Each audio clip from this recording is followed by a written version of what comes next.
Welcome back to my channel. So today I'm going to be showing you guys how I edit my thumbnails and my Instagram photos. So yeah, let's just get into it. So I'm going to be showing you guys my Instagram photos, how I do those first because it's way more simple than my thumbnails. So let's just get into that first. So for my Instagram photos, I go right to VSCO for this, and I'm just going to add in a random photo because why not? I'm just going to add in the recent ones that maybe I took.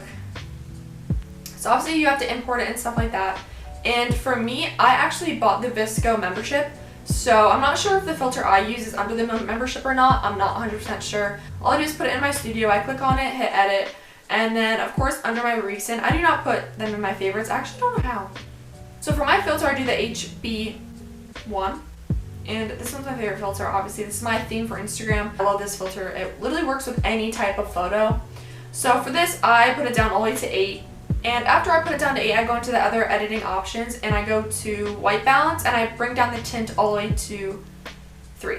So I bring it to 3 and then I go all the way down to exposure and I bring it down all the way to 2. And then all I do is go to highlights and then I bring it all the way up to 6. So that is literally all I do for my Instagram photos. I just save it to my camera roll and then of course I go to my Instagram and I post them. So if you guys want to do a good theme, I definitely recommend this filter. It's kind of darker. Not really darker, it's hard to explain. It's kind of like a nice dark theme. It's not too bright or anything like that. So I really like this theme. I use it for my highlight covers as well. And of course, if I have to crop a photo, I will crop it in VSCO or even in the actual camera roll, Apple camera roll, whatever photos. I will edit it if I have to like crop it and stuff like that. But that's about it. All I use for my editing. HB1 is what I use for that. So next I'm going to be moving into the thumbnails. So for the thumbnails, I do use my phone and my laptop. So I'm just going to pull up a random thumbnail. So for example, I just took a really old, not an old one, obviously I haven't been on YouTube that long, but I took one that I use like kind of a little bit back. I'm going to be doing my shoe collection one. So the thing is with this, I do delete all my thumbnails like in my phone because I want to clear out space and stuff. So I don't have the actual pictures that I have in this collage. So I'm just going to show you what I use for these. So I'm going to be showing you what I use to get the stars behind my picture right here. As you guys can see the stars behind it. All you do is I go to Pixar and I just go in. I'm just going to grab a random photo for this just to show you. So I'll just do this photo right here.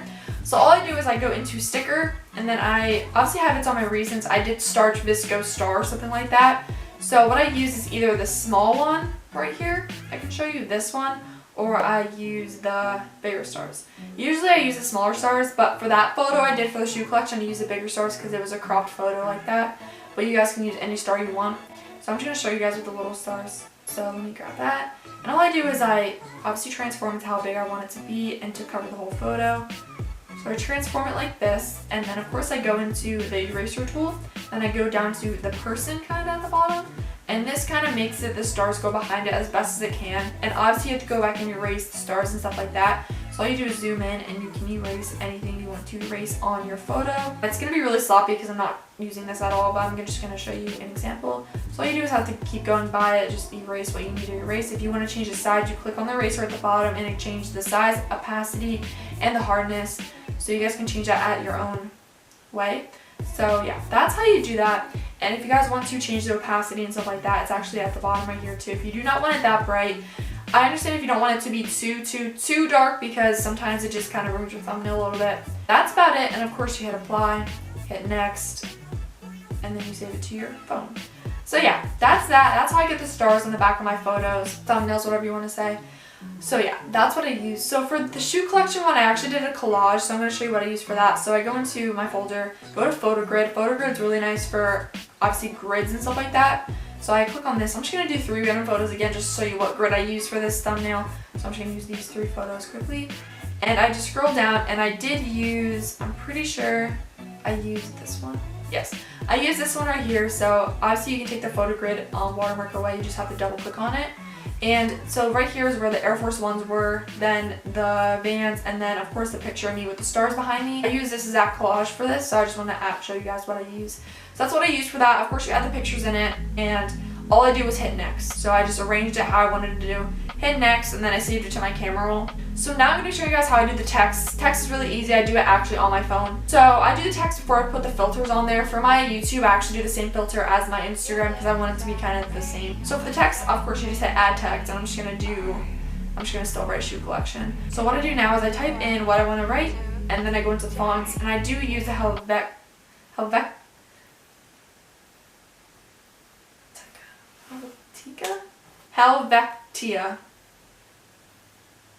Here's what I found. I don't know how to say that word, Helvetia or Helvita, I don't know. I'm so sorry. I don't know how to say that, but I use a bold oblique one, so that's what I use. Sorry, that made me laugh, I don't know why, I just cannot pronounce that. Anyway, so I add it right to the thumbnail, and then I have to, there's obviously text, font, style, size, tilt, move, curve, 3D, and erase, and yeah, so those are the options you can have for the text. So what I do first is I go into style, and I go into stroke, and then I always put it up to 15. I don't know why, just something I do. Not always, I've been trying to do something else for each thumbnail, but usually I do it to 15 because it makes it really good width and stuff like that. Then I go to style, and then I go to alpha all the way up, and then blur all the way up. So when I'm done with the alpha and the blur, I just go right back to the stroke because I don't know what color I want to use yet, so I usually do that at the end.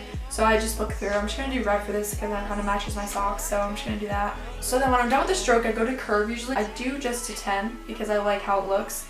And then of course how to move this. I actually learned this not long ago, which is probably really funny, but all you hit is move. You can go to layout and hit the top one if you want at the top.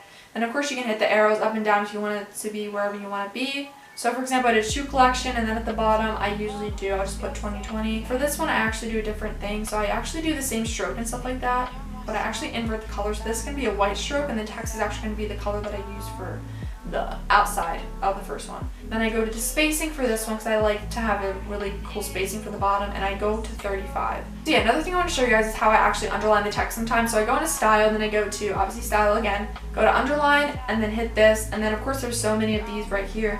I usually use the dotted line, and it kind of looks like that. That's what I do sometimes with the underline. It depends what thumbnail once again I do. Camera roll, save as PNG, and also here's a quick thing too if you guys don't know how to use this app.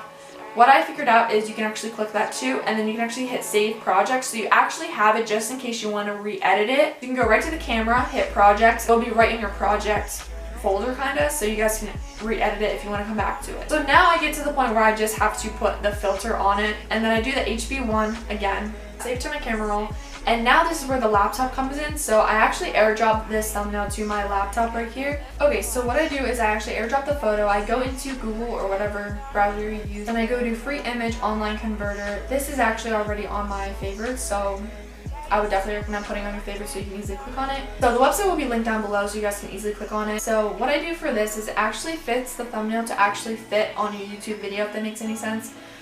It usually should fit if you do use the PhotoGrid app, but sometimes it doesn't fit. And also if you just use a picture from your camera or stuff like that, you want to make sure it's the right size so there's no black above it or it's just not cropped right. Click on it, and then you hit choose files.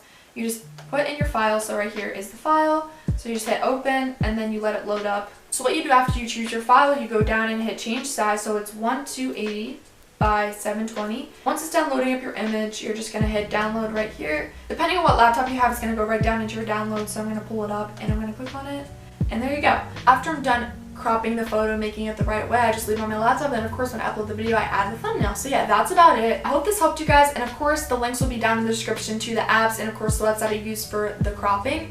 And yeah, that's about it. Thank you guys so much for watching. I'll see you guys Thursday. Bye!